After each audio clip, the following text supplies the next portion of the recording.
Hi, I'm Joan Newcomb, and today's morning musings is what's really important. I'm doing a series of daily morning musings, and I'm using posts from my blog, Adventures in Density and Effort, as inspiration. Now, I wrote these articles a while ago, and the world has completely transformed since then. So if I encounter anything that is out of date, I will interrupt myself and give you the most recent information. At the end, I will summarize the topic based on what's going on in the world today.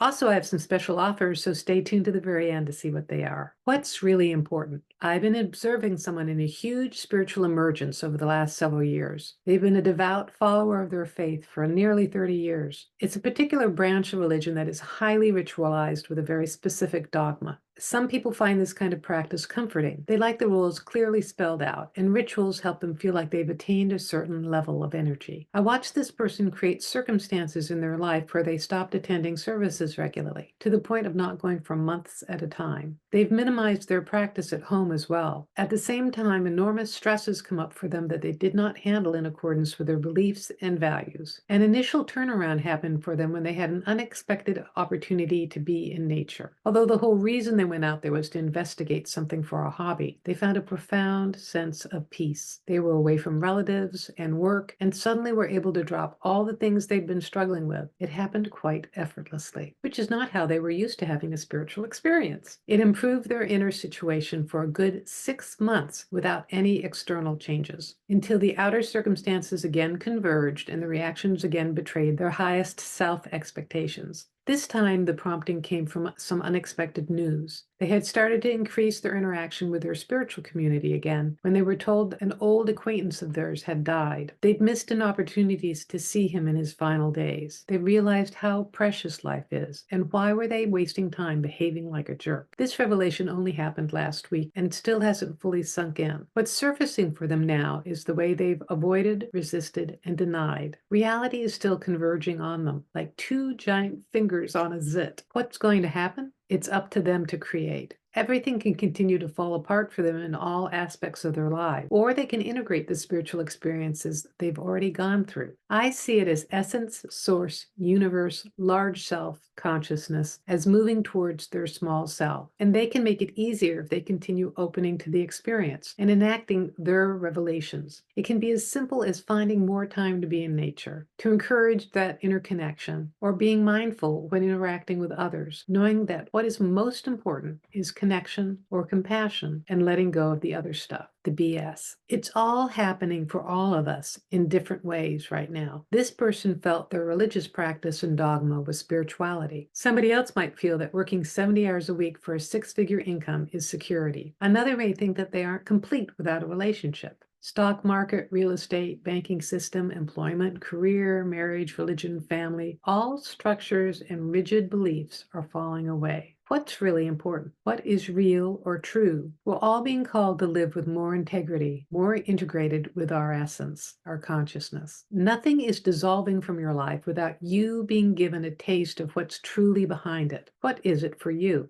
All you need to do this week is to notice what's really important in any given moment. Perhaps it's not showing everyone at the staff meeting how brilliant you are, but it's truly listening to a coworker at lunch. Perhaps it's not obsessing about all the things your spouse is doing that pisses you off, but enjoying your life regardless of how they are behaving. Do this for a week and see what happens. And leave me a comment below because I love to read your comments. So the thing I'd say is, again, this is apropos to what's going on now. In some ways, it's even more intense than it was a few years ago. I wrote this during an economic downturn. People were losing their careers and losing their identity from careers, but it was sending a lot of people back to what was really important in their lives. That's what I'm encouraging you to do, is notice what's really important. I mean, you could be at a level of consciousness where you're standing in the moment and you could go, well, nothing's really important. This is all an illusion and nothing's really important. And that's really valid as well. I believe that we are consciousness, that we're creating this reality to experience the opposite of who we are. We're expansive, we're joyous, we're one or unified are limiting concepts to something that is all that is. But here you are in the density and effort of it all and experiencing the opposite of who you truly are. And so nothing from that perspective is important, even though to your small self it's very important. Nothing is important, but when you're experiencing it as consciousness, consciousness, you can enjoy and appreciate it even to the most discomforting detail. So if you like these videos, please share them with your family and friends. Please click the like button and also subscribe. That way YouTube knows to share this far and wide, and it gets out to people who really need this information. If you want a free sample of one of my consciousness techniques, click on the link below to the skybox technique, which will give you an expanded perspective of your life as consciousness. If you want some manifestation techniques, Manifesting Money and Miracles is my self-study program where you can learn how to embody specific vibrations that create internal changes and reflect on a complete transformation in your external life.